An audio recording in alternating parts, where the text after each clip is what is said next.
Hello, friends, and welcome in to the Eric Zane Show podcast, a daily show where I discuss news, nonsense, and my personal adventures from right here in the Impact Power Sports studio. Impact Power Sports. Thank you so much to them. Fantastic place to pick up something fun with an engine. I know Nick in the arena just picked up a new side-by-side from there. He says that their stuff is top-notch. The best part about it is they never break down, and if they do, the parts are easy to get a hold of. Plus, he loves their service department. He was telling me that though he loves to do it on his own most of the time for any other pieces of equipment, the good folks at Impact Power Sports make it so easy that he just can't pass it up, and that says a lot, frankly. In fact, I was talking with our friends at Impact, and they said, you know, all we need is another customer like Nick from the arena, and we'll be able to retire. Speaking of Nick, I see that he is on a 85 stream streak. So 85 shows in a row he has been involved in. Nick also adds that he has an indoor hot tub. I believe that. Are you going to be at the arena tonight, by the way, at the rink? Because there's a makeup hockey game, which really snuck up on me as of this morning. I didn't know was happening. I did, but I just kind of didn't. You ever do that? You put it on your schedule, and then you don't actually look at the schedule? That's me. I'm that guy. Holy shit, I got a game today? And then I look at the magnet schedule on the fridge. It says no game. So I'm like, wait a minute. Then it dawns on me. This is a makeup game. Week and a half, 2 weeks ago, the ice failed because there was some technical issues that caused it to melt, and then they refroze it, but it wasn't thick enough, so everybody's all pissed off, and they canceled the game. People start throwing hot dogs on the ice. So tonight is the night. We get that game in. So welcome. And again, I'm already ADHD and all over the place. Again, thank you to Impact Power Sports online at impactpowersportsmi.com. You can shop online. You can visit them in person in beautiful Rockford, Michigan. Here I am again, fidgeting with stuff. This is a bag. This is a roll of dog poop bags. Proof positive, I can't have things in front of me because I'm such a fidgeter and just a general idiot. Stay over there. Everybody and their mother sent me the story about the guy with no arms and no legs who is a cornhole world champion who is accused now of first and second degree murder. What? I was reading some of the comments online after that story started to go viral, and people were making comments like, did I just have a stroke? What am I reading? A guy with no arms and no legs, cornhole world champion, is now accused of first and second degree murder. We've got a lot to unpack here. This is the dude right here. His Dayton James Weber. Not really helping me in this story is the fact that this mugshot looks like a lesbian. Like it doesn't look like a dude. And the first thing I did, because I wanted to see if there was yet another wrinkle in this story, so that we could say, cornhole champion with no arms, no legs, transgender woman. But I don't have any verification yet that this cornhole champion with no arms or legs is a transgender woman. But In fact, I just watched a clip from the movie The Mule with Clint Eastwood. And he walks out and he's helping the motorcycle gang. He gives them advice about how to start the motorcycle. And he refers to them as guys. And they all look at him and they go, "No, hey, we're not guys." And he goes, "Oh." And he's old, "You're gals." And they go, "No, we're not gals. We're dykes on bikes." That's the quote. I didn't write the movie. Don't blame me. Well, this dude looks like one of the chicks who played in the motorcycle gang from the film The Mule, known as Dykes on Bikes. And then I thought, well, maybe that's the person that he killed. No. That's the guy. That's the cornhole champion. Rebecca says, every comment section I've seen about this story has been amazing. You're not kidding. First of all, I need to get a little bit more caught up on this story. Because I'm pretty sure that the cornhole champion with no arms and no legs is accused of using a gun. And that's one of my other first questions. How the hell does a guy who operates with stumps manage to trigger a gun? This is video of champion cornhole player with no arms, no legs. I'm Dayton Weber, and I'm a professional cornhole player. I had gotten a bacterial infection when I was just 10 months old. The infection that got into my arms and legs was called Streptococcus pneumoniae. Oh, I've heard about this. This is kind of like when a dog licks a wound. You hear about this from time to time. They had actually given me a 3% chance of living, and the only way that they were able to save me was by getting the infections out of my system. They had to amputate my arms and legs to keep me alive. I'm thankful for the Lord and giving those surgeons the power that he did that day to be able to make such a miracle happen. Yeah, it's not really a miracle. He just hacked off your arms and legs. I mean, it's you know, he just hacked off the dangerous parts that were infected. Not really miraculous, but this guy doesn't sound like the sharpest pencil in the box to begin with. Inspiration to me is a daily driver. I believe that God put me on this planet for one reason. Everybody's got their reasons for being here, but my reason I feel okay, now I keep seeing footage of him throwing the bags, but you'd think that they'd get some footage of him going on a heater and like sinking 10 in a row. To inspire other people just by me doing my daily task. I want them to have the like this guy's seriously one of the best that's ever laced him up when it comes to cornhole. They say, there he is bowling. Okay, here he is shooting a crossbow. If they say, I think he has a little bit of a finger here. They might have crafted kind of like a little, it looks like a little pin dick. He could have used that to pull the trigger. I want to go out and become a pro cornhole player now. I want them to look at me and be like, I can do it. I know I can. Anybody can play, anybody can win. Okay, so that's all good. Not so good is what's happening right now. The accusation that he killed somebody. By the way, I have an audience member that knows this guy, and I'm going to bring him in.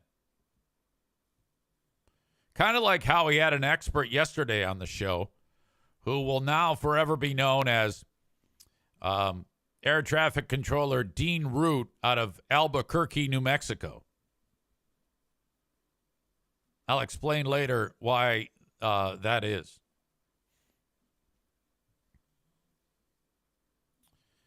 Dayton is accused of fatally shooting the front seat passenger of his vehicle during an argument in La Plata, Maryland on Sunday, and then fleeing to Virginia. The victim is 27-year-old Bradrick Michael Wells, found dead in a yard in Charlotte Hall, Maryland.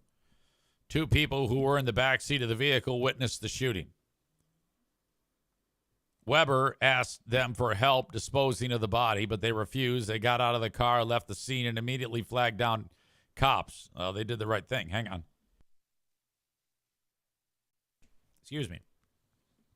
Witnesses reported the shooting shortly before 10:30 p.m. Sunday, according to the Charles County Sheriff's Office. Nearly 2 hours later, an individual reported the victim's body in a yard in Charlotte Hall. God. I mean, the fact that this guy is an overachiever, the fact that he's one of the best cornhole players in the world, and the fact that he manages to shoot the gun and successfully waste somebody and then push them out of the car into somebody's front yard and then wiggles back over to the driver's seat and peels out.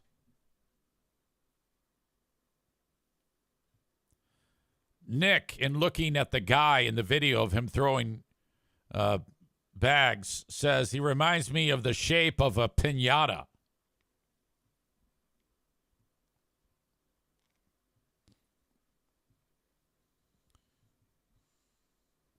Well, I'm guessing he's not that hard to catch. I mean, calling all cars. Be on the lookout for a guy with no arms and no legs.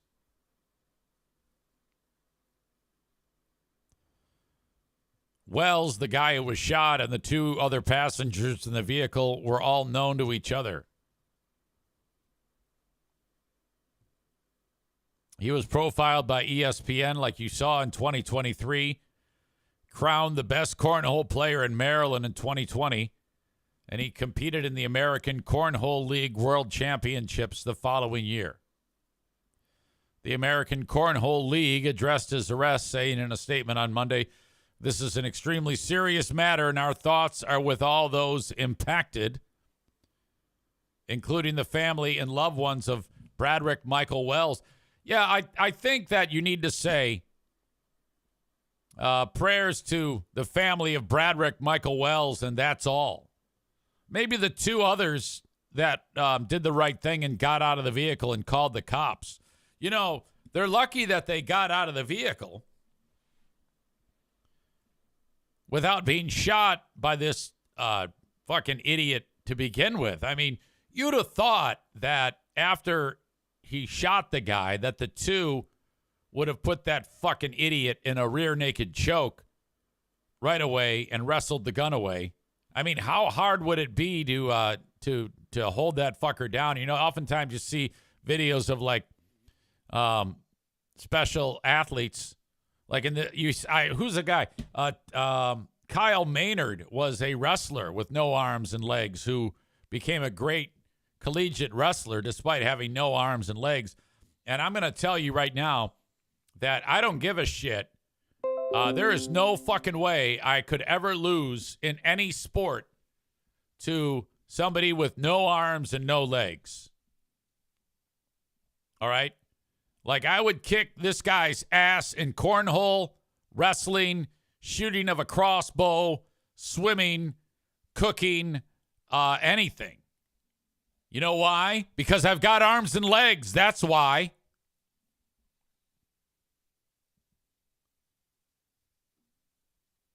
My God. Rebecca says, it's not like this guy is Quick Draw McGraw. How did nobody in the car stop him? Exactly. I mean, after he gets pissed off by whoever he shot, is hey, you sit right there while I slowly pull out this pistola and put these straps and pulleys on so that I can pull this trigger and shoot you dead.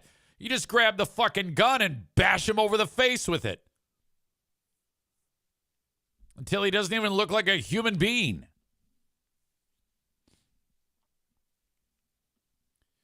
Lots of questions. Birch says, how did they cuff him?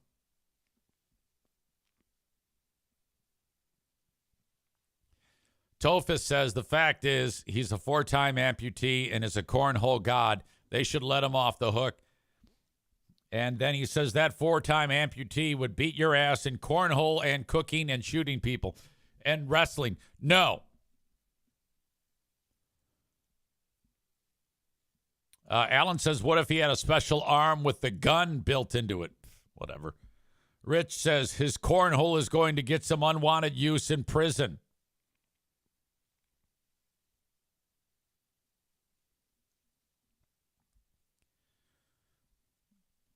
I am going to bring in somebody who knows this dude.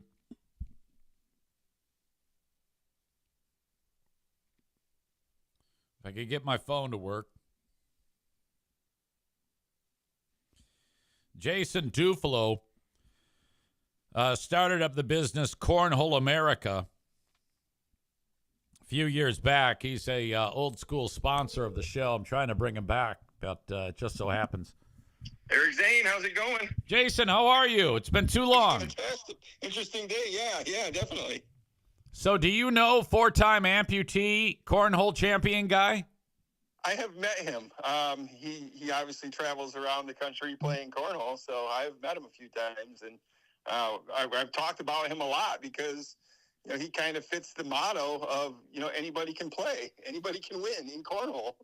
Yeah, he really does. Dayton Weber is his name, and he throws the bags despite no legs and no arms, and he's incredibly accurate. So you've seen this guy perform. He's a champion. Yeah, he is very consistent. He can throw with the best of them. He's beaten the best, and people walk up, to the boards to go play him, and they underestimate him, and then they quickly realize how good he is. So he's accused of murder. Yeah, that's very shocking. How the hell? See, I'm looking at his arms, and they're just stumps. I don't know how the hell he managed to pull a trigger. So there's actually a video that's circulating online that shows him shooting, like at a gun range, and it's interesting. It's really interesting. I mean, the headlines right now are there's obviously a lot of feedback about the headlines because it's kind of shocking. Like professional cornhole player, no legs, no arms, shoot somebody while driving. I mean, that's. Well, yeah, but I mean, I get the shooting part of it, but what about actually getting the gun out? I mean, don't you have to do that quickly? Yeah, I would think so. So the fact and the person that he's accused of shooting is his friend. My understanding is they got into an argument, and there was actually 2 people in the back seat of the car. As well. Oh my God! Do you think that they have cornhole in prison? Somebody asked that question. Well, I'm sure they do. They probably. I don't think it's played with bags, though. You probably made the boards that they're using. I wish I did, but no, I probably did not. You know what? We've actually played in some local events where we played on boards that were made in prisons. So. Oh, okay. Yeah. All right. Carson City locally has some of our boards, so they play there. Yeah. Okay, so the actual incarceration prison area, you have made the boards for Carson City. Yeah. Do you put like a logo on it for the prison, or I don't know what? We didn't. No, we didn't. We kept them. I think those ones, if I remember, were pretty standard, just basic ones. I don't think they were. You can't say anything, or you can't put anything that's going to offend anybody, or it can be used to to anger anybody. Yeah, I don't think that anybody at the Carson City prison is proud of Carson City prison. Right, that logo. All right, and you've still been making the cornhole boards and doing great things at Cornhole America. Yes. Yeah, we've been having a blast. Yep, it's our 20th year of making boards in the West Michigan area, and we ship boards all across the country. But yeah, our 20th year is this year. And you started making these. I remember interviewing you when you first got on the podcast, just as like a hobby in your garage. Yeah. I was introduced to it through softball, and I made a set for myself and a set for a buddy, and it just started spiraling. Oh my God! How many people do you employ now? So right now in the winter months, where it's a seasonal as far as the manufacturing side goes, pretty seasonal. So we have just a couple people working right now. But in the summer, we usually have 8 to 12 people working up here in Cedar Springs. Right. People making bags, custom boards. You can put anything on a board. Are you branching out into anything else? That's fun. We actually are, as we're speaking right now, I have a brand new DTF machine that's getting installed that we'll be able to use for some of our board stuff, but we'll also be using it into some apparel and some sign. We're essentially a sign shop as well with all the equipment that we have here. We have a flatbed printer, we have a vinyl printer, we have laser here. So we have a lot of different things that we can do, but it's mostly cornhole related. What is a DTF machine? Somebody thinks it stands for something, and I don't think it is. It's direct to film. Okay. So, yes, direct to film. So instead of screen printing a shirt, you can print an image and then transfer it onto apparel, a shirt or something like that with heat. And it's actually a really, really great way to do custom shirts, and not just custom, but you can do one-offs instead of screen printing where you got to set up a screen and it doesn't make sense unless you're doing a bunch of them.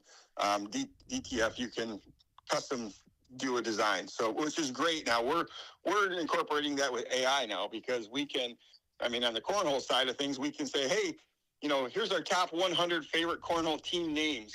And so now each team name we can put into AI and say, hey, we need a logo for our shirt. And AI will create a logo for it. So, for example, driveway drinkers. You put that into AI, creates a logo for your team name called the driveway drinkers, throw that on a T-shirt and go to a cornhole tournament. It's fantastic considering in 20 years how this whole thing has changed for you. It's amazing. Yeah, it's amazing. You got guys with no arms and no legs winning it all and then shooting people. You got we don't get that kind of attention very often, but there was a fight years ago in Georgia that made headlines at a cornhole tournament, and we never thought we'd see that again, and now we got this news. Have you ever? So you've never? Is that the only time you've seen a fist fight break out or heard of a fist fight break out during cornhole? Or is that a regular thing? Yeah, I really don't see that at all. Once in a while you get a little heated, some arguments or some words, but no, I've never seen a fight in cornhole in the 20 years. And like I said, the one I saw went viral, and it happened in Georgia. And it went viral because of it. So. All right. Well, Duflo, you are the man. And folks over there, if they want to check out Cornhole America, that's where they go, cornholeamerica.com, correct? Yeah. Yes, sir. All right, Thanks, buddy. Steve. I'll be talking to you very soon, hopefully. Sounds good. We'll talk to you soon. Thanks for the time, man. There you go. Bye. That's Jason, and he pretty much does everything with cornhole. So he's seen this obvious animal before, who's now been arrested. We need to get some footage of the arrest of dude Dayton Weber being apprehended. The way this story has captivated. Seriously, everybody sent me this story. Dayton Weber shooting video. Okay.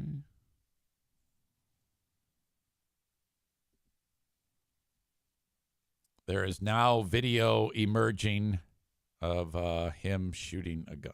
Okay, let's get to it. This is, I don't know who the hell this is, but she's got the video and she's reviewing it, and in a pinch, it'll have to do. We can get an idea as to how he pulls this off.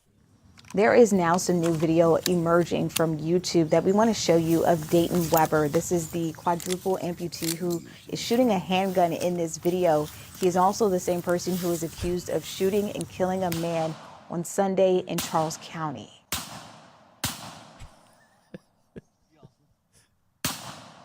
This is actually the video from the shooting.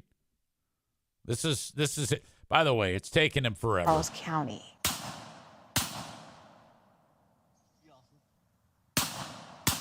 Okay, so he's got enough of a little. Now Weber is facing multiple charges, there. including first and second degree murder. Meanwhile, police and I wonder sheriff's if they, office is when they asking. were doing the amputation so many years ago, they're like, all right, we're going to leave this part on. It can be a finger. And the doc who left the little finger thing is now like, oh, no, it's my fault that guy is dead.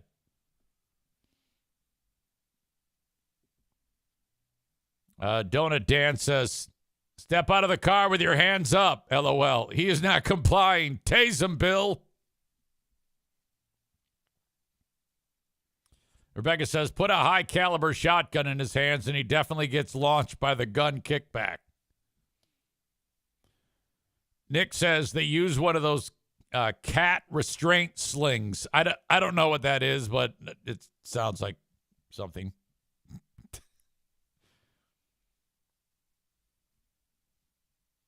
Rebecca adds, seriously, though, how did they arrest him? Did the cops carry him out of the hospital in a fireman carry? Cole says, no free rides. Send him a bill. I'm hoping to get him back on the show. I just was sending him a recent, proposal to get him on for marketing. But okay, as of right now, moving on, I have not heard anything back about me making any type of deposition. We talked about the deposition that I was supposed to make, and that was until I talked to the Italian Ice Queen. She says, do you really want to do this? I go, well, no, not really. I mean, I think it would be entertaining, but... And she goes, no, I know, but do you really want to do this? And I said, no, I'd rather not. So I had one scheduled on Friday and one scheduled for today. And she goes, okay, don't go. I go, I don't go? Is that it? And can I do that? She goes, well, yeah. I'll take care of that for you. That's what you hired me for. I go, I don't need to do anything. She goes, no. Don't even worry about it. So now they can still have me do it, but I have to wait for their follow-up. And I don't know if that's going to happen. If it happens, I'll take that as it comes. Excuse me. But so on this show, I had mentioned that, I look forward to it. Well, the attorney for the plaintiff in this case, and I am not the defendant. I am a paid witness, and who was making a deposition. And, well, the attorney heard me say on this show that I was looking forward to it. So when the Italian Ice Queen responded with, hey, he's not coming, that attorney said, well, wait a minute. He said he was looking forward to it on his show. The Ice Queen said, well, yeah, it's a show. You know, it's not like he's saying anything that's important or real, for fuck's sake. He's an idiot that prattles on a daily basis. You can't look at that as anything more than what it is. A jumbled mess of satire, metaphor, hyperbole, parody, and any other word you can use to describe horse shit. And she says to me that he said that. And I go, yeah, well, and I said that exact thing to her about hyperbole, metaphor. She goes, oh, I know. It's a show. And she goes, I would seriously doubt that this will come up again. And if it does, there is going to be a judge who is going to be very unhappy with the fact that you're being yanked, hauled in to discuss things that happen on a show. Okay. So I don't know if opposing counsel or the counsel, I'm not opposed to either of the counsels. I just don't want to participate. She then said, well, look, you printed off 150 pages of things that he said on his show. Would you like him to sign a piece of paper that says, hey, I said these things on my show? Because I can do that. You can do that, but he doesn't want to come in. Which, by the way, yesterday came and went, and I did not do any dramatic reading of my own show from the pages and pages of deposition. And by the way, she included the pages and pages of transcript, I should say, from this show, so that I guess everybody can see it. I said on July 17th of last year,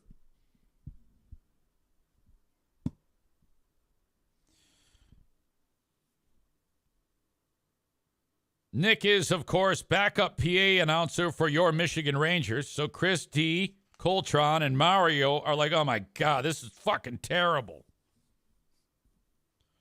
Now it's just like that. It's 2-1, and then this thunderstorm hits. I already read this one. That was when the Rangers came back. And then Maselli, we're tied at 2. Then lightning strikes again. This play right here, how fun is that? Nice feed, too. I don't know who the dude is that set him up, but boink, and then whammo! That dude's name is Chris Mendez. And that was really late in the game. I don't know if that was extra time, but it was definitely late in the game. Oh, that's pretty. I'm watching video while this is happening. That is some pretty stuff.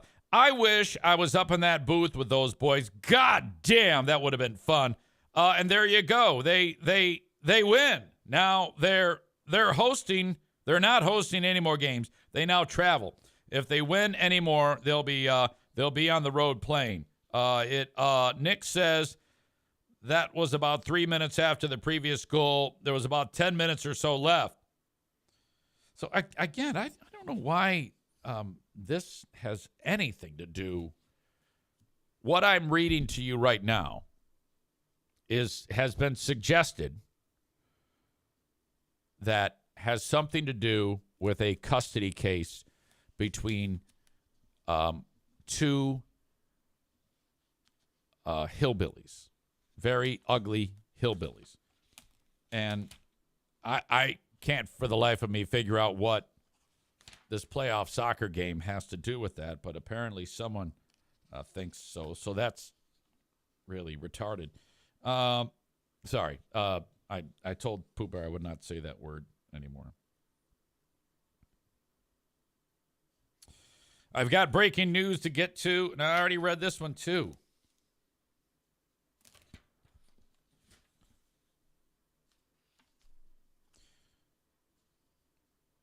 On the way, Freebeer says, who are the greatest animal actors of our time, and do we actually know any of them? I said, who are the greatest animal actors of our time, and do we know any of them?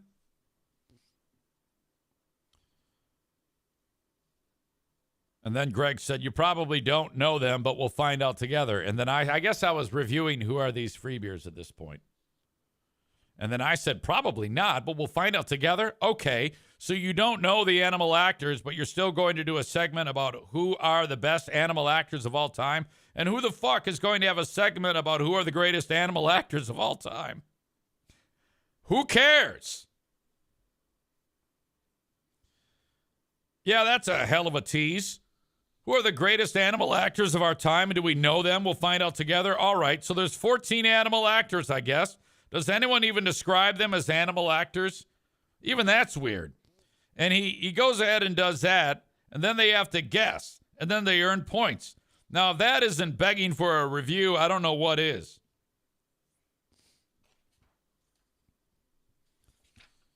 And if anybody wants to go ahead and say, yeah, that's them living rent-free in your head. No, asshole. I'm trying to illustrate how shitty this goddamn show is because it sucks. And people like listening and watching when we do that. It's a show. I'm not doing it and nobody's paying attention to the goddamn thing. If I do a show about Greg or Chris or the whole show and call it Who Are These Freebeers, people pay attention. Now, if you want to say that's living rent-free in your head, well, fine. I don't give a shit.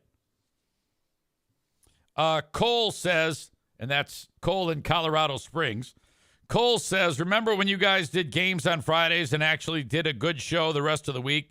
Now all we do is games and all the contestants suck.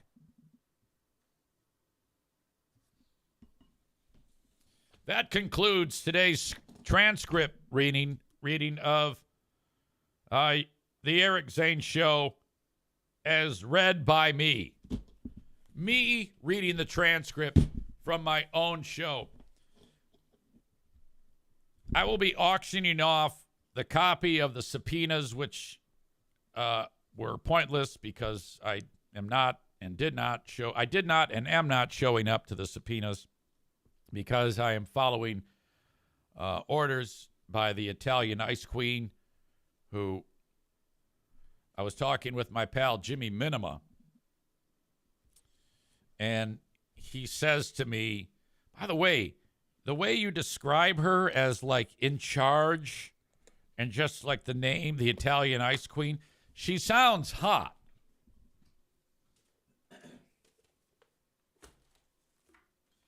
I haven't said one way or another,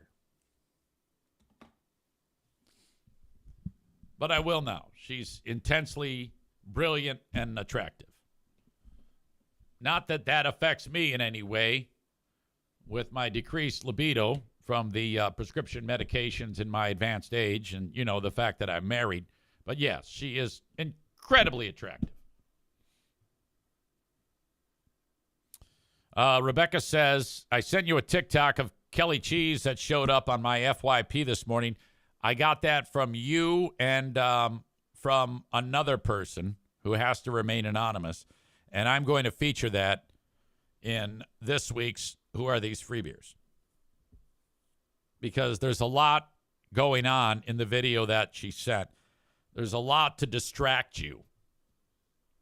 First and foremost, the buck teeth are a major problem.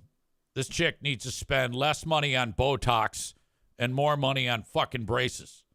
Because every time I see her, I feel like opening up a bottle of Coca-Cola with her fucking teeth. Number 2, intense crispy R's during this video that was sent my way.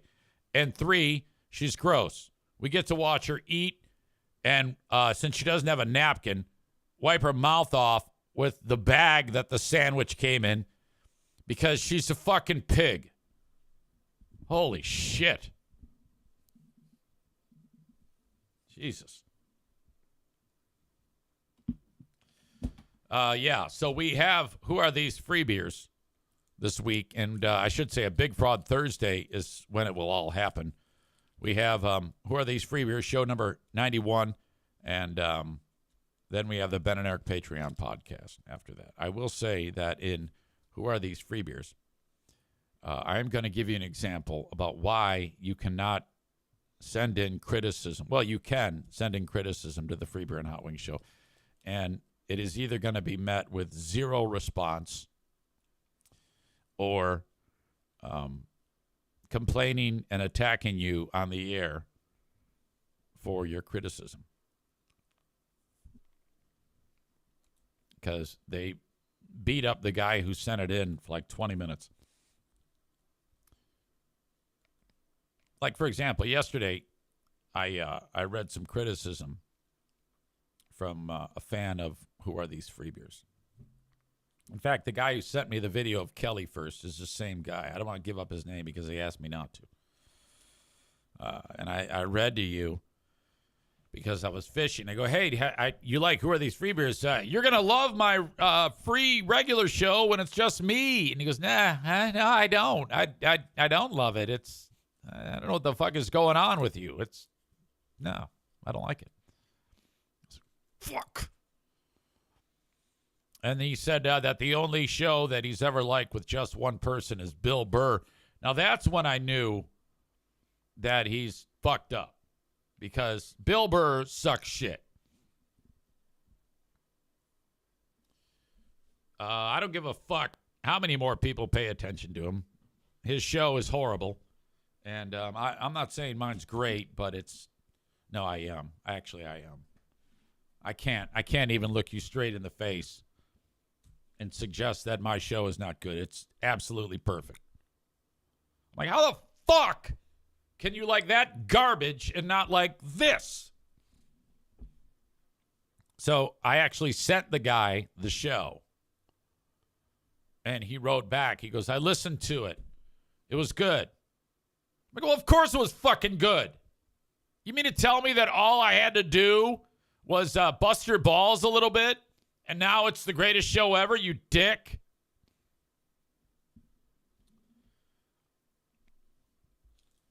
In fact, it's a fun exchange. I'd love to tell you who this is, but I promised him I wouldn't. A lot of you know who this guy is. I shouldn't even tell you that it's a guy. It's a guy.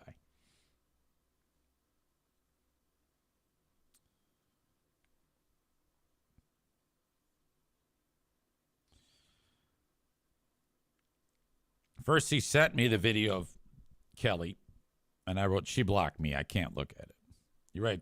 Fuck. I'll save it to my camera roll and send it to you. Also, listen to today's free podcast right now. So far, I've learned Bill Burr is shit, and I'm a whiny little bitch. Then he sends me, and then he finishes listening to it, and he writes, first off, good show. I managed to not be terribly lost. Moron. He thinks that me reading your comments is confusing. Well, fuck, they're all one-liners that they're writing. Alan says, Alan's always interested in finding out riddles or finding out the truth or answering questions. He writes, it's Mikey, isn't it? No, it's not Mikey. You can keep guessing. I'll definitely keep your show in my rotation. Secondly, can you enlighten me on Steve's alleged pedo co-host Kyle? I've heard that reference so many times on Who Are These Free Beers, and also I seem to remember a Reddit post from quite some time ago referencing this, but when I search dude's name, I get nothing related to that, and I'm curious as hell. Also, Steve had an echo effect today at 48 minutes and 50 seconds. I said, this requires a conversation. Very long story. Give me your phone number and I'll call you. He says, oh, damn. I guess that's pretty serious. I'll give you my number, but you certainly don't owe me the explanation or that much of your time. I also probably can't talk anymore tonight. I wrote, yep, all good, later.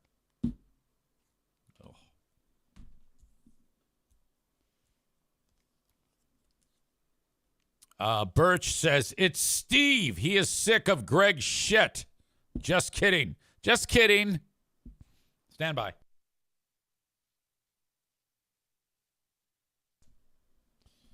All right. So a lot going on. You got a guy with no arms and no legs, a champion cornhole player, proving that cornhole is the easiest game on the planet. You give me 1 hour and I can be a professional cornhole champion. And he can shoot a gun. Thank you to Jason Duflo for being in here to give us some insight on this guy. I've got a number of great sponsors that I'd like to say hello to. Kuiper Tree Care, online at kuipertreecare.com. 'Tis the season. If you've got unwanted trees, call Kuiper Tree Care in West Michigan. They'll cut down the trees. They'll grind up the stumps. If you want, they can trim your trees for you, clean up any storm damage, tree risk assessment. If you think your trees are sick, they've got 3 certified arborists that can help you. Call or text 616-828-8225. While I'm at it, speaking of the appearance of your home, I just heard from audience member Aaron, who hired Zelensky Outdoor Services for the entire year. And that is good news because we are 1 week and a day into them advertising on the show.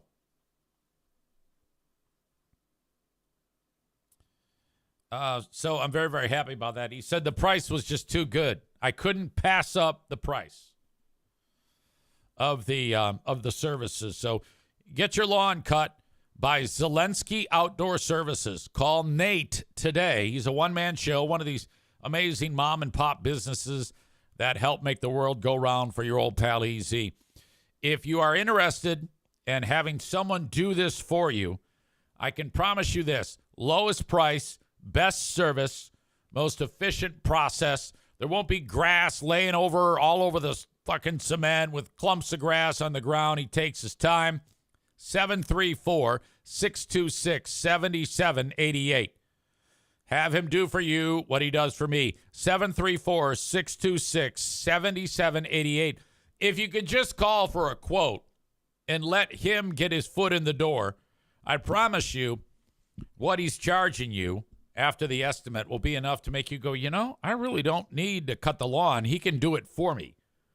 Help make his world go round and support him for his great effort at 734-626-7788. Zelensky Outdoor Services. Speaking of audience member Aaron,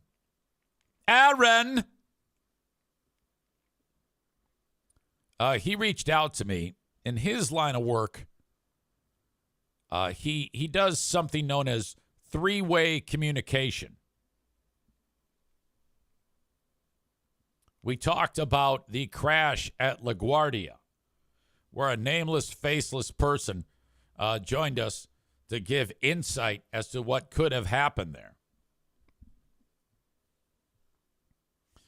That person has been revealed to be Dean Root in Albuquerque, New Mexico.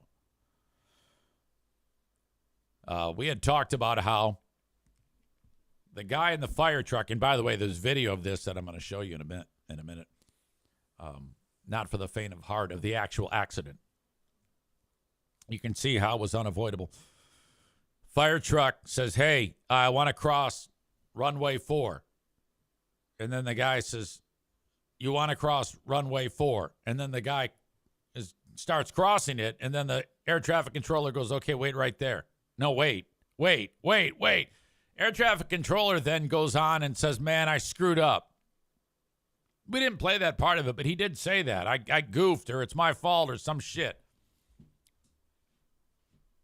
Aaron here feels the opposite about who was at fault. For his job, we must always speak in three-way communication. So, for instance, I will request to do an action through our control room. The control room will repeat it back. I will then confirm or deny they got it right. So pretend Aaron says, "All right, I am going to power down the nuclear power plant." And then they say, "You are going to power down the nuclear power plant." And then Aaron would say, "Correct. Confirming that," or something like that. After that, they will give me permission or deny permission. "We give you permission to power down the nuclear power plant." In either case, I will repeat it back to them. "You have given me permission to power down the nuclear power plant." And they will confirm or deny. Yes, you will. We confirm. From there, I can either fuck off or carry out the action that I requested. I am surprised your guy, Dean Root, didn't mention this. I have no airline experience, but I would be shocked if they all do not speak in three-way comms 100% of the time. To me, it sounded like the truck requested permission. The controller repeated it back. Then the truck immediately carried out the action instead of confirming that the controller got it right and then waited for his permission. I see.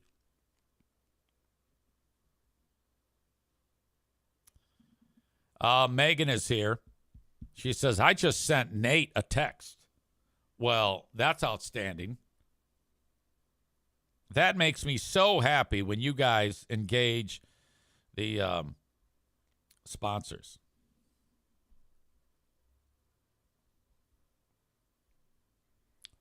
It was, period. Not going.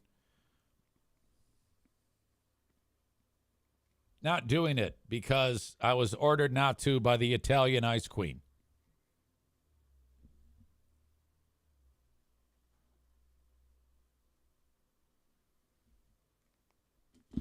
Just a random conversation with somebody. Not interesting at all. Thank you for that, Megan. I appreciate that. All right. Anyway, that is I have video from the crash, and it's horrific.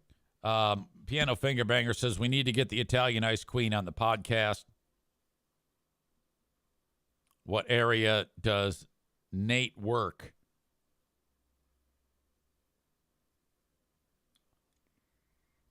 What do you mean? What area? Oh, like West Michigan. West Michigan is where I work. All right. Hold on a second. I got to take this call. My apologies. Damn it.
All right, I'm back.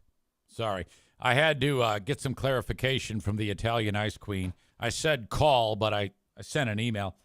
I don't have her number, and I don't want it. I want the level to reach her to be as complex as possible because she has so much damn charisma. She's got so much riz, as the kids say, that you want to keep contacting her to make her happy because she's like totally in charge. And I don't know about you, but that's one of the things that is like my favorite thing. I'm a people pleaser, if you don't know that about me. So like Pooh Bear, she says she doesn't like getting behind on the laundry. So I do the laundry for her now. That's been a regular thing for quite some time.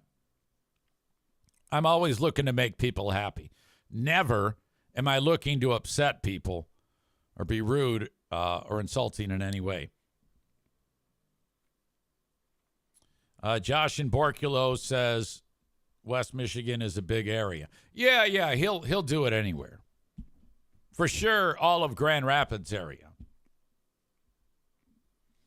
Piano Finger Banger, is that why you told Pooh Bear she doesn't know how to do the laundry? No, that was a mistake, okay? That was like one of the last times I lost Pooh Bear points. I insulted her about her ability to do laundry, and I don't know why I did that. It was a big problem in the house. You know, it's shocking how easily you all hold this shit against me on a regular basis. Is there anybody in your life that does that?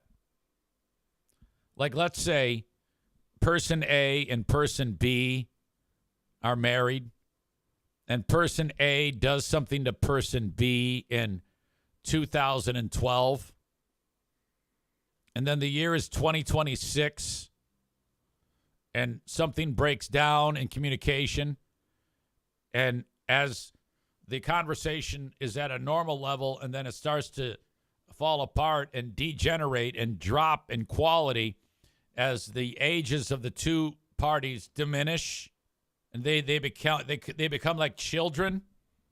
Every minute that passes, they're losing 5 years. They were 40, then they're 35, then they're 30, then they're 25, 20, 15, 10, 5 years old. As more time passes, at some point, the 2012 incident is going to make its way into it, you know? That happens.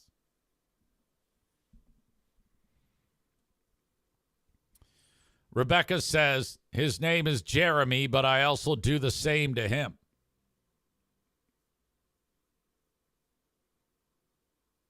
Did Eric say he's doing his yard? Because then Jen/HUD/Borculo is in.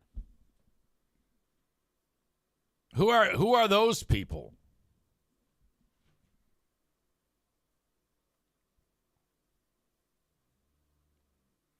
Rebecca says, I'm contemplating getting lawn service in 1 day a week for my parents, but my mom loves being out in her yard. It might be a tough sell. I want her and my dad to just be able to relax and enjoy their retirement.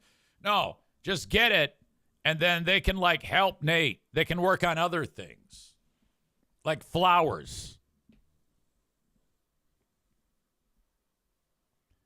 Birch says, no one has ever held shit against me aside from my mother. She was interchangeable with Livia Soprano. Oh, God.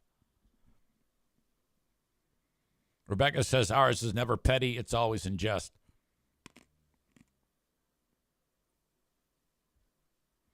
Megan says, for lawn service, Jennison, Hudsonville, and Borculo. All right. I feel like I'm getting to a point with my conversations with the chat that my anonymous listener that I'm trying to court is going to say, I don't know what the fuck's going on. What are you doing? Stop doing that. Whatever.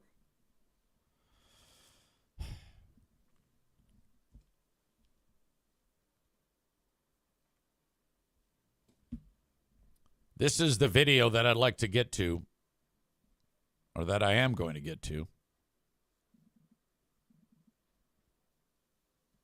of the plane incident at LaGuardia. It's not the best video. I think it's taken with the phone, aiming it at a computer screen.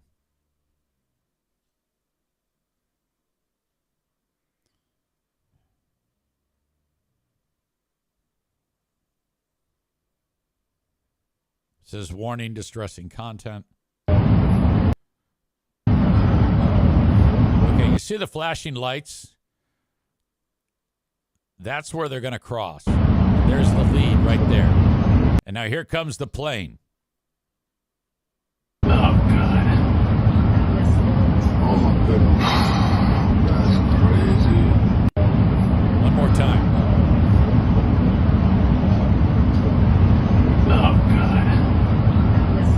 So the plane was already on the ground because somebody had asked, could they have pulled up? No. It was already on the ground, and so they had to have known that they were going to hit that fucking thing.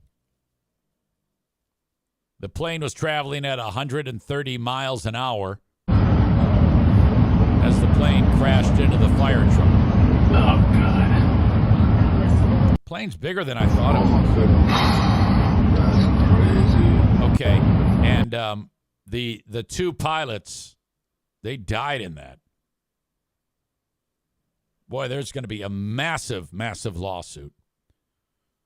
If only we had someone who was an expert in the field to talk about that and speculate, but we don't have that. We had a guy yesterday named Dean Root from Albuquerque, New Mexico, who claimed he was a fake caller. It didn't happen. But that was horrible.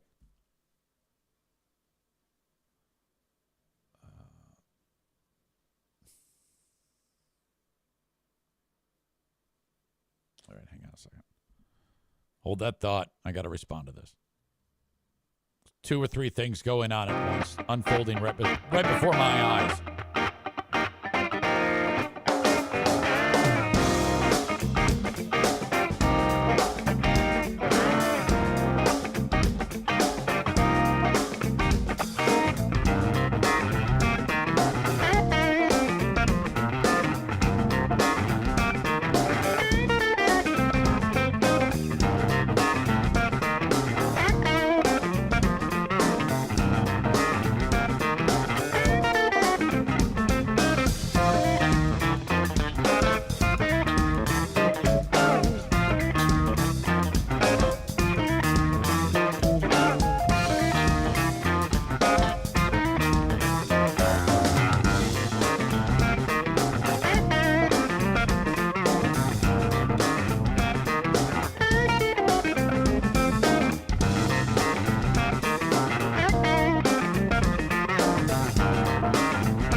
Okay.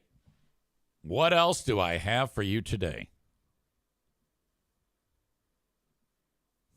Where can we go? What can we do? Boy, that the cornhole dude was, my God, that was a big deal. The comments have been hysterical concerning the recent hire by the University of Michigan with the position of Director of Football Operations. Hot on the heels of the moment in the past 6 months where then Michigan coach Sharon Moore was involved in an affair with some young hot chick and all that nonsense that went along with it. Which, by the way, everything involving him is a misdemeanor. He was pled out. That's over. So now he rides off into the sunset. I'd hire him, frankly.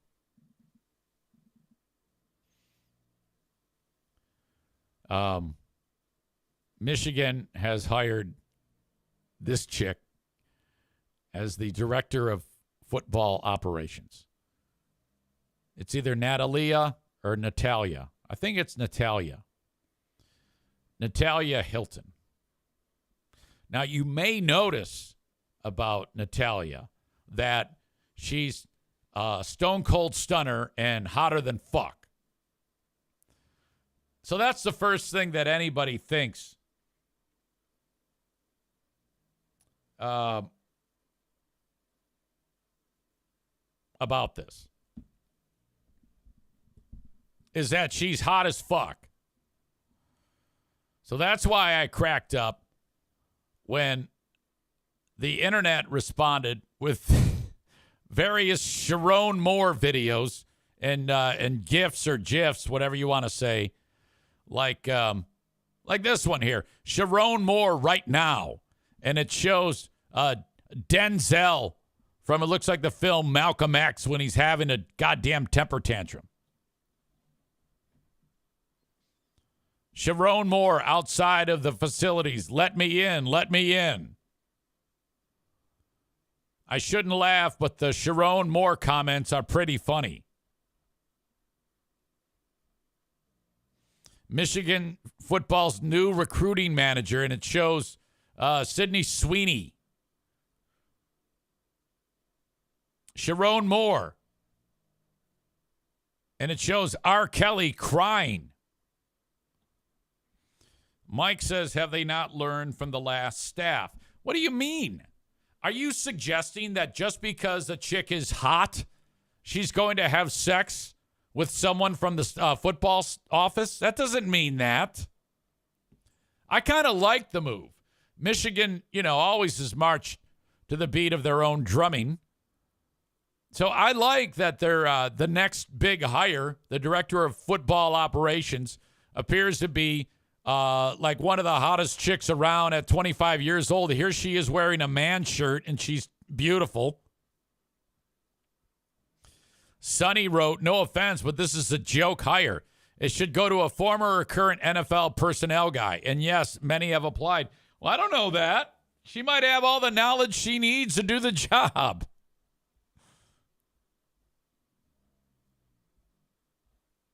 This one shows Sharon Moore crying.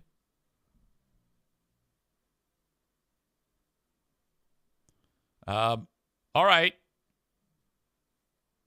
Never a dull moment at the Michigan football office. Piano Finger Banger says the current staff is full of Mormons. Everyone knows they're always looking to add more wives. Okay, I don't know about any of that. All right, I'm going to take a break because I got to make a phone call. Sorry for all the interruptions, but this fucking dummy keeps texting me. And now I'm in my own head. Hang on, I'll be right back. Jesus.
we're here, we're queer, we're drinking beer. I just needed some clarification.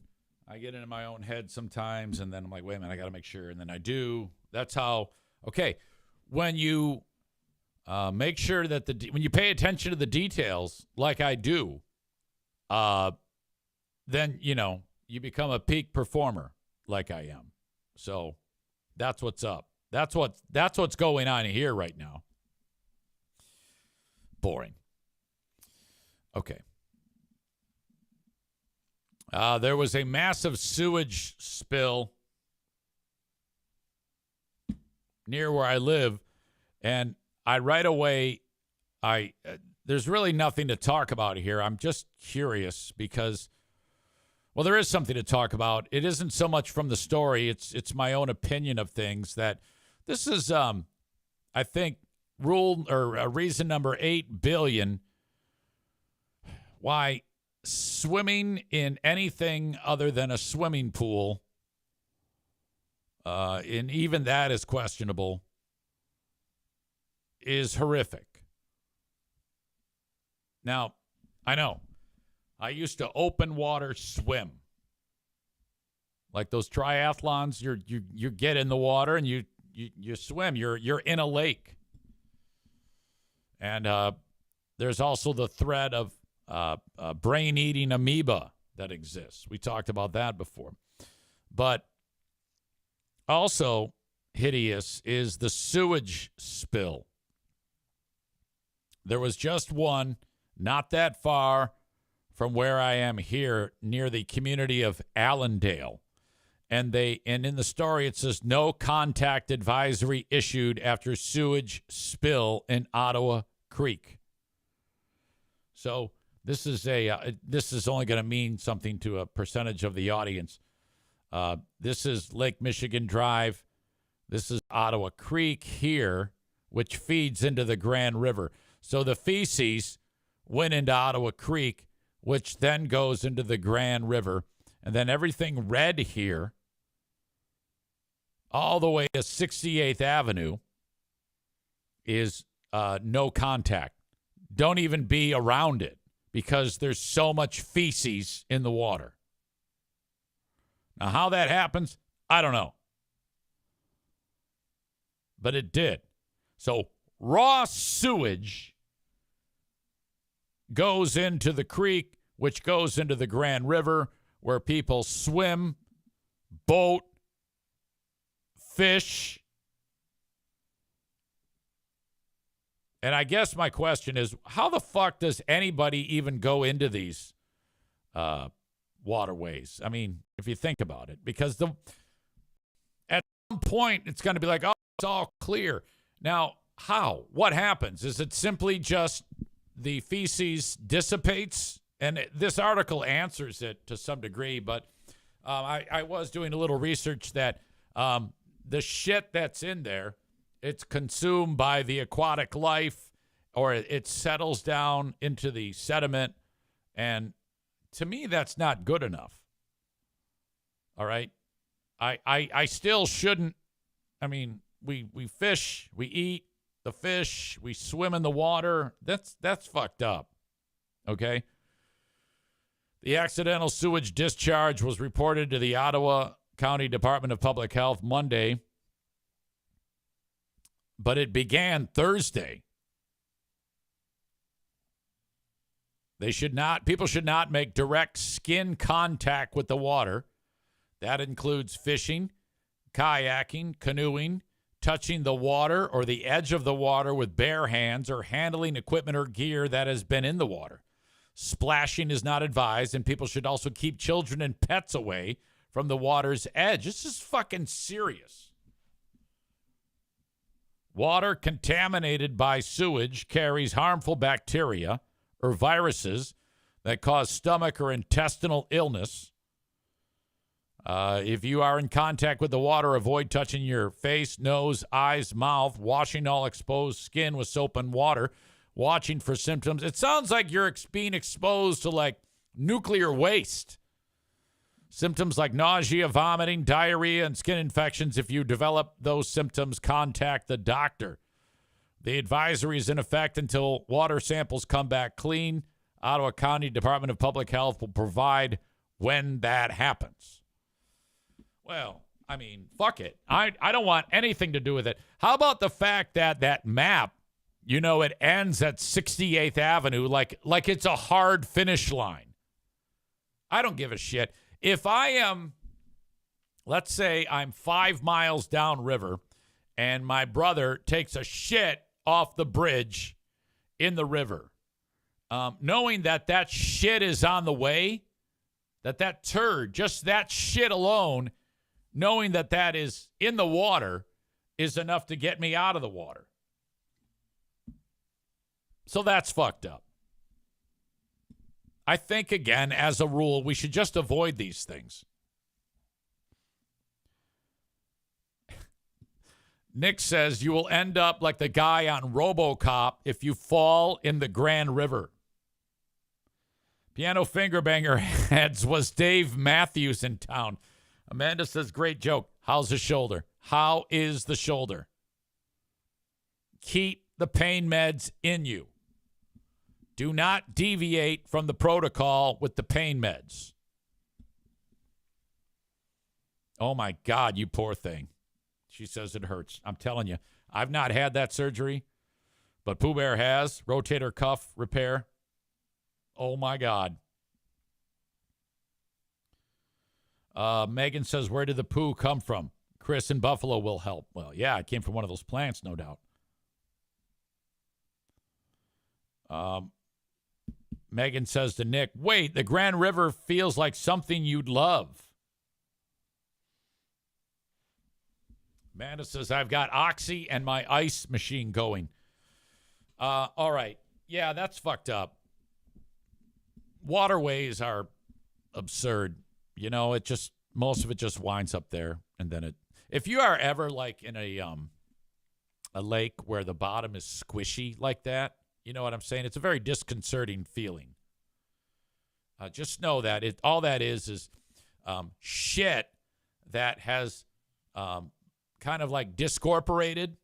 So like, let's say one turd, you get it wet enough, that turd is going to spread out, let's say 10 feet.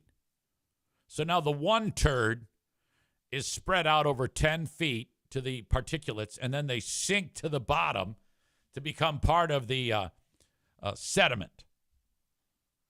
And then that happens 8 billion more times in a minute, and it becomes the bottom of the waterway. So now, oh yeah, it's fine on top, but at the bottom, you're tromping around and you're kicking the shit up, and it's now it's like a giant fucking shit Vitamix is what it is. So when I was in the Kalamazoo River last summer with Pooh Bear, and she's like, woohoo, have another Truly. Oh yeah, here, take my bag. And I take her bag, and it was a cooler actually. And she had told me that she put her phone into the side of the cooler. It's one of those soft coolers. And there was water in the bottom of the cooler after they got the booze out, after the booze cruise ended on my buddy Dave's boat. So then I dumped the remaining water that was in the cooler from the ice into the Kalamazoo River, and then the phone went out with it. And so I watched it go in, and I go, hey, I just dropped your phone in the Kalamazoo River. And she got super mad and called me all sorts of horrible names. Don't you listen? I told you. And I go, yeah, I know you did. I'm really sorry, but it's gone. It's in the water. So all of her friends are trying to get her off the boat because she's so angry. She wants to kill me. And I'm there with Dave, and we're both level-headed. And I go, water here is not like moving fast. It's pretty much, we're in like a inlet or a bay almost to the river, little arm of it in. But it's dark brown. The shit hasn't even settled to the bottom. In fact, when I did this and then got out of the water, I could feel like there was a candy coating film on me. I mean, when I moved my arms, you could hear things cracking, shit film that was on my body. In fact, I took a shower after. I get in the water. I go, I bet you I can get this fucking thing, Dave. So I swam over to the spot in the boat where I threw it over, and I looked up to where I actually, like in my mind, I can picture the cooler. I go, I bet you it's right here. I bet you it went directly down. And I flipped up. I had a pair of goggles. I don't know why I had goggles. Somebody had goggles. Why did I have goggles? But anyway, I'm at the bottom now. My hands are on the bottom, and they're in that feces. And I could feel all the squishy turdage. Nothing. I go back up. I go, all right, I drifted. I move in a little, take the dive, and I grab the phone. The phone knows I've grabbed it, so it lights up, and I can see her screensaver. I've got the phone. If you ever drop the phone, search for it in the bottom. It takes a long time for the water to damage the phone these days. They're built differently.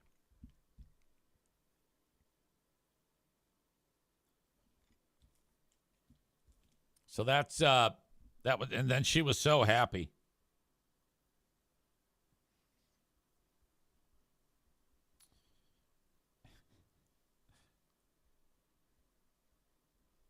Anyway, avoid those places. Rebecca says, everything about this story is gross. I will not swim in water that I cannot see through to the bottom. I don't even think you should swim in water that you can see through to the bottom. Like, there's some historically clear waters in Michigan. Like, if you go up to Torch Lake, it's like, the most pristine waterway you could ever find. Despite the numerous fucking idiots puking in it.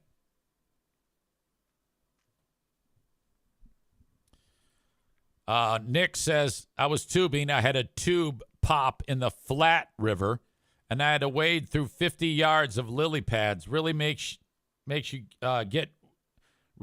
get used to seaweed touching you. Oh, that's a bad thing. When I used to swim on open water, there were a couple spots. What is that lake called? God, I don't know. One of those, where I live, the water table's quite high.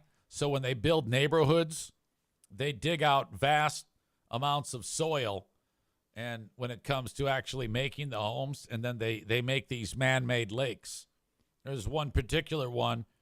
My buddy lives on this lake, and when I was doing the triathlon swimming, we'd go to visit.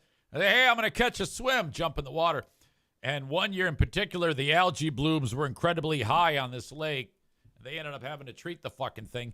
But I'm swimming along, and then all of a sudden I feel it rubbing up against my chest.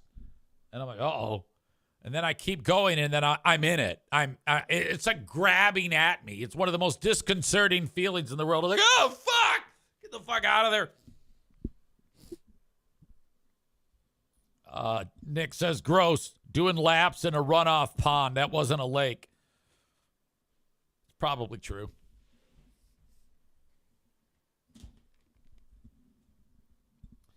Rebecca says, nope. That's the lake that you would go to if you want to get brain-eating amoeba.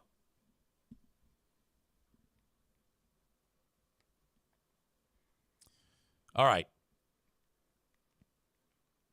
Shout out to more of my sponsors.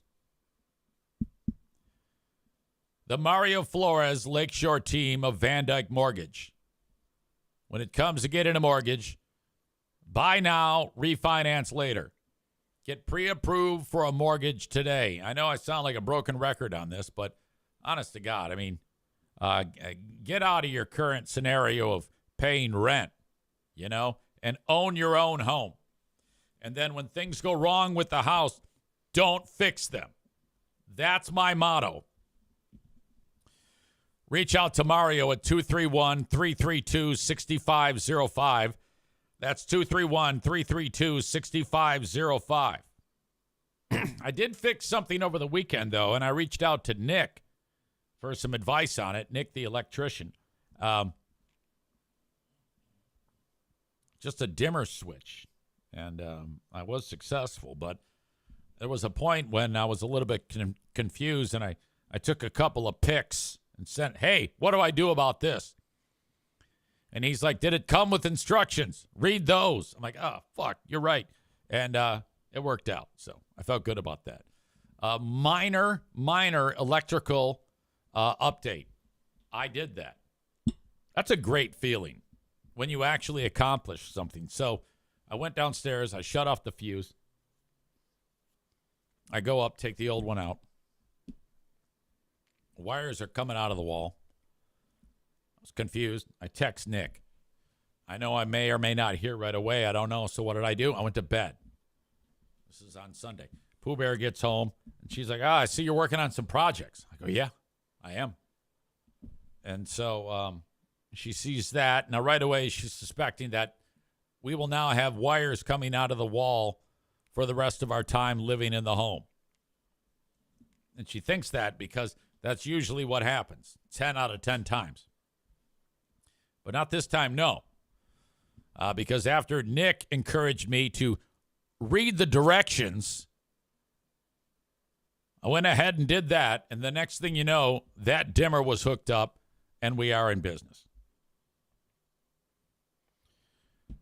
Piano Finger Banger says, fun fact, brain-eating amoeba can also live in poorly sanitized pools and also hot water heaters. Okay, yeah, well, that's my pool.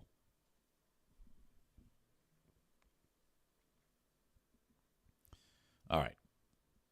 Bummer if you get brain-eating amoeba, though. Okay. Let's see. We covered cornhole, armless, legless cornhole guy. We haven't talked about Kelly Osbourne, though. Now, the headline reads, Kelly Osbourne and fiancé Sid Wilson reportedly split amid her dramatic weight loss. So does that mean they split because, and that guy, I guess, plays in the band Slipknot? Whatever.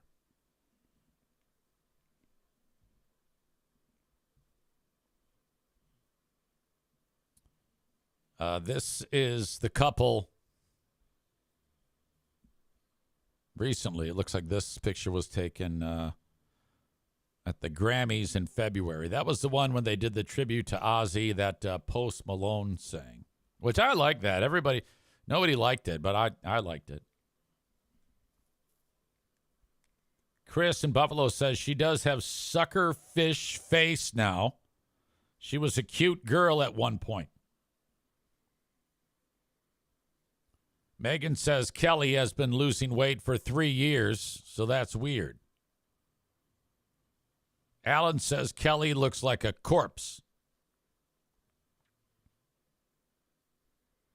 Maureen says that's what her hubby Terry does. Starts and rarely finishes a project. So frustrating. By the way, Maureen, was there any blowback from last week's Ben and Eric Patreon podcast? When Terry heard some poo-poo pee-pee caca talk on the podcast that you were enjoying, and I guess with frustrated tones, he said, "Do I have to hear that?" Because he doesn't like bad words because he's a child. And then you kind of giggled, and then later on, there was a reference to you probing his anus with a strap on. And did he hear the moment when we were talking about you putting it to him butt good with a strap on?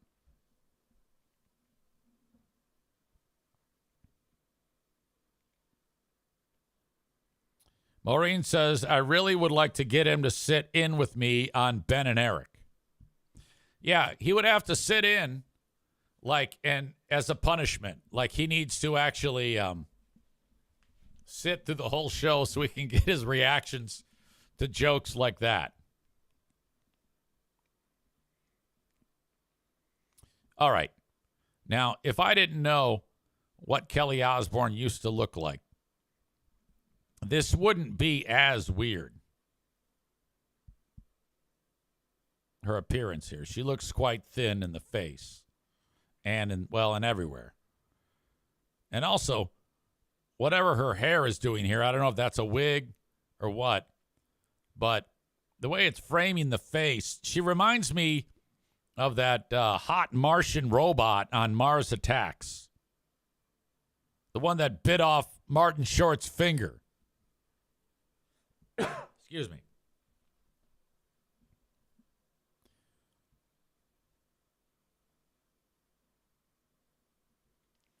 Yeah, she looks she looks terrible. She looks like she needs some time. She looks like she's about to die. I can't I don't know if she's fallen into a eating, well, she has to be involved in some type of eating disorder. She looks ill. She looks unhealthy. She looks like if they resurrected a mummy and then put makeup on it. I don't know if it's plastic surgery, intense weight loss over the years, but fuck. I don't know what is causing Sid, who's 49, to want to leave her. She's 41. When they write, Kelly has split amid her dramatic weight loss. They're making it seem like they're splitting up because she's so skinny now.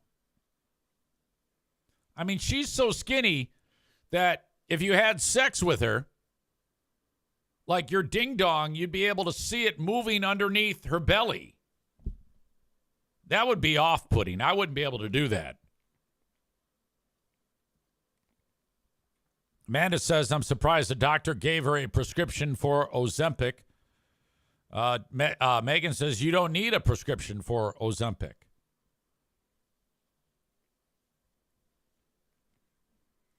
Megan says, I think that she looks better in that pic that I just showed than others. David says, looks like the crypt keeper. Becca Shea says she looks like a skeleton. Becca Shea, I was thinking about you the other day when I was walking by my neighbor's house. Did you ever get that job at Costco? Whatever happened with that?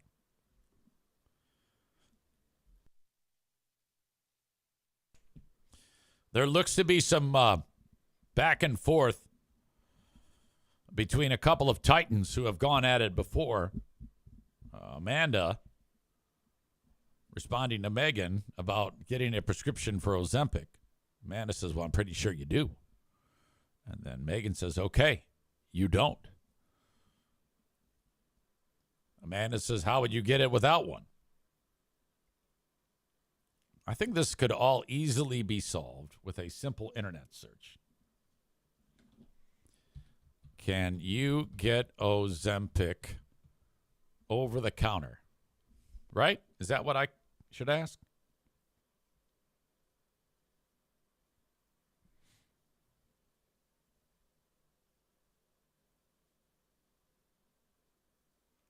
It says prescription only.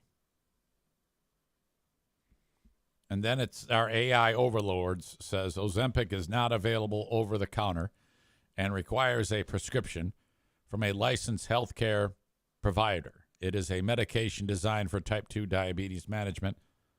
And while it is sometimes prescribed off-label for weight loss, it must be purchased through reputable pharmacies to avoid counterfeits.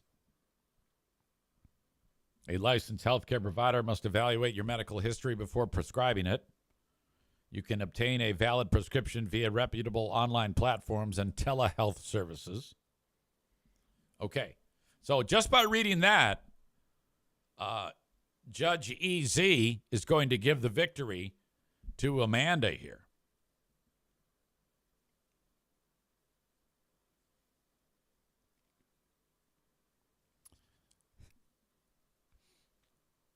Megan says weight loss meds like semi-glutathione and others are made at compound pharmacies. You don't need a prescription to get it. Ozempic for weight loss is called Wegovy. It's sold under another name.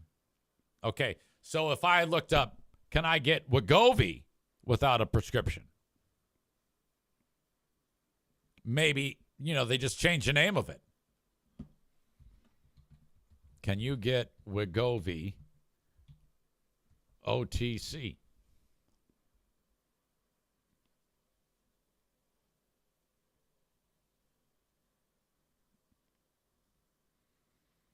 All right. My AI overlord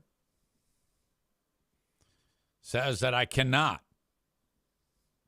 No, you cannot buy Wegovy over the counter. So that, if at this point, Megan is in the batter's box and Amanda is the pitcher with one arm. At this point, I think it's an 0-2 count.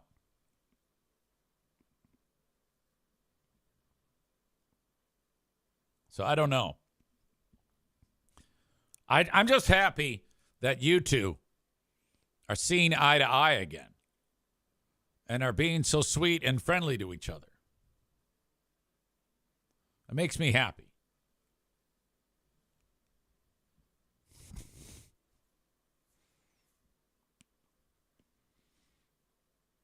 The things that we dispute on this show are amazing to me.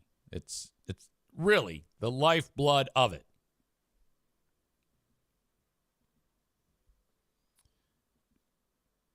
So, have you heard the story about the guy who wrote The Lion King and the comedian who cracked a joke about it? And I'm still not sure if it's a joke or not. The bald guy wrote The Lion King. The dude next to the bald guy is a comedian, I think, from Zimbabwe. So Zimbabwe guy speaks the language. And I guess the part of The Lion King where it starts with that Zimbabwean chant, it means something. And this bit happened between a conversation of these comedians, and it's actually a fantastic conversation. Dancing Gonya Bagiti Baba. You were way off. Ingonya. Sorry. I don't know why that's doing that. I think it's going to make me pay attention to an ad now. That's great.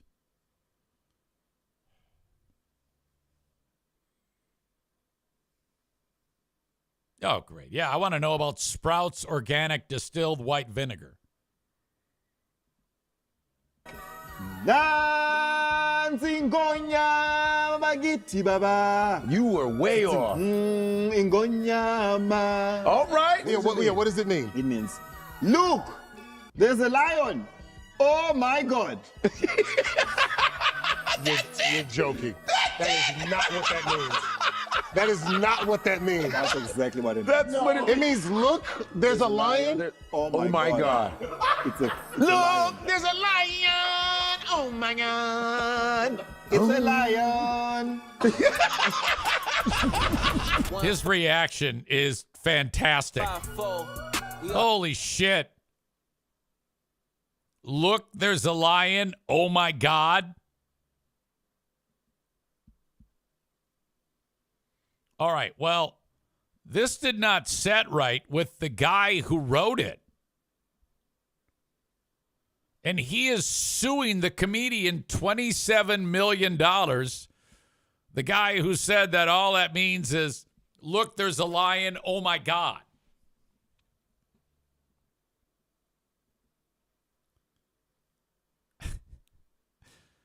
The fact that he's attempting to do this is ridiculous. Tophus says, good luck getting that, fucking asshole. He is an asshole. He needs to just go with it. I mean, the one guy, the comedian says, yeah, that is what it means. I speak the language. I'm from there. That is what it means. And, all right, even if he is getting it wrong, let's just say, for the sake of this argument, that comedian guy is getting that wrong and he fucked it up and it doesn't really mean that. Who cares? Who gives a shit? It's a goddamn podcast. Oh, You can't do it. I'm suing you because you were wrong. What a cock. He has to, sue over that. The fact that whatever it is they're talking about is damaging. How the fuck is that damaging to your brand so that you can sue for $27 million?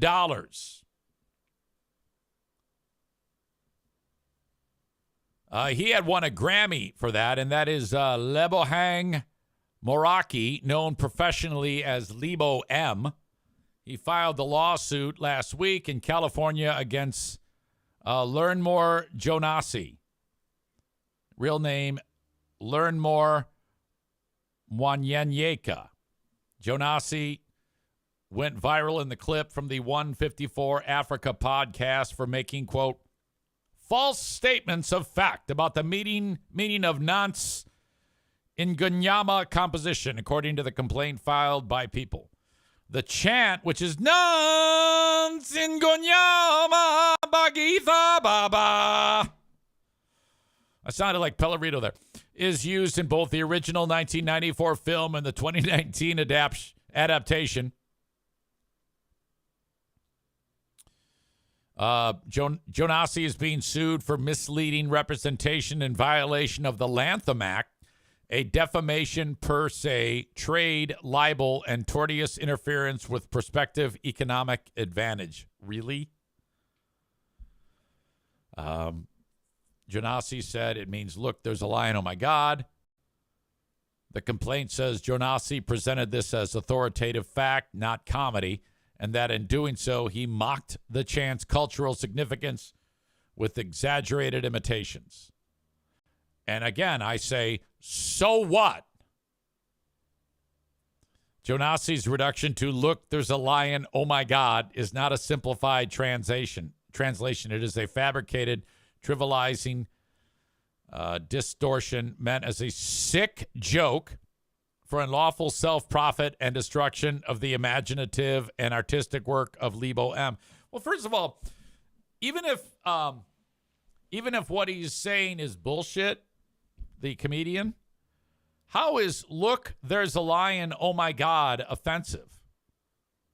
If he had said what that means is fuck that lion in the ass and shit on his mom, all right. I mean, you have more of a leg to stand on, but he said, look, there's a lion, oh my God.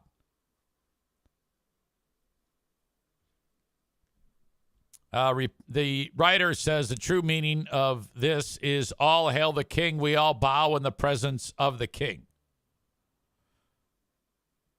After the podcast clip went viral, Meraki messaged the comedian Jonasi on Instagram, excuse me,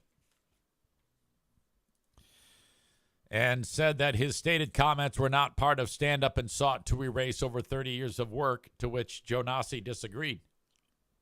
He's seeking a jury trial and $27 million in damages. What an asshole.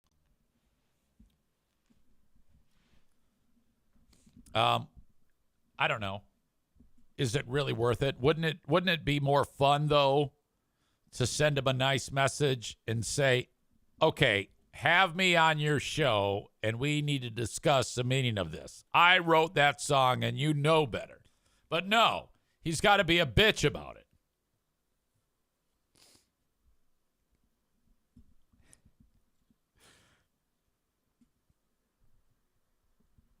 Amanda says, what makes him think a comedian has 27 million?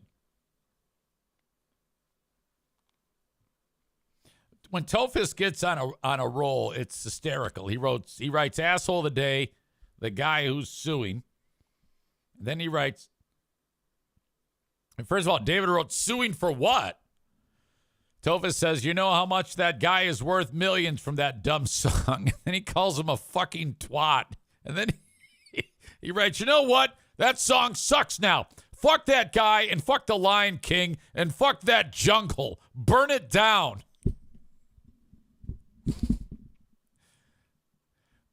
Once Tofus gets it in his craw, it's not coming out.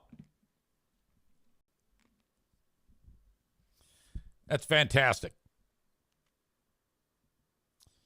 Ladies and gentlemen, Frank Fuss wants you to reach out to him and say, look, there's a lion. Oh, my God. If you want to get after getting your insurance through healthcare.gov, Frank does it for free from anywhere in the U.S. I can't stress this enough. So if you don't have healthcare right now, let's say you're in between jobs, the boss doesn't offer insurance, or you're self-employed, you can get insurance quite easily through healthcare.gov. Now, doing that on your own, it's a government website. It takes forever. It's a pain in the ass. One phone call is all it's going to take, and you'll have coverage by the end of the day. Get in front of Frank by going to appointmentwithfrank.com. That's appointmentwithfrank.com, filling out the form. He'll call you by the end of the day, and then you're in business. Pinball Land features the brand new Pokemon pinball game. They are in Rockford, Michigan. Reach out to them at pinballland.com or just walk in. They're open all the damn time. Bring the kids, bring your friends. Retro arcade awesomeness at Pinball Land in Rockford. Pinball-land.com is the website.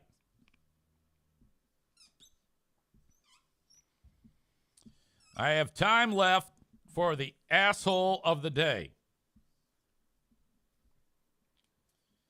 Today's asshole of the day is composer Lebo M. for not taking a joke, or maybe he's just stupid. I don't know. Maybe the guy is right. Maybe it does say, look, there's a lion. Oh, my God. For suing for $27 million and wasting everybody's time. Fuck that asshole. That's ridiculous. Rebecca says the asshole of the day is a quadruple amputee. Well, maybe. He hasn't been convicted yet. All right. That is my time. Nothing is settled on the weight loss prescription drug war. I don't know if we have a clear victor. Both sides have dug in for the long haul. The good news is everybody's friends, and that's what I love the most. And I love you. Thank you for being here. I'll talk to you on the Patreon bonus later on. Till then, have a good one. Bye-bye.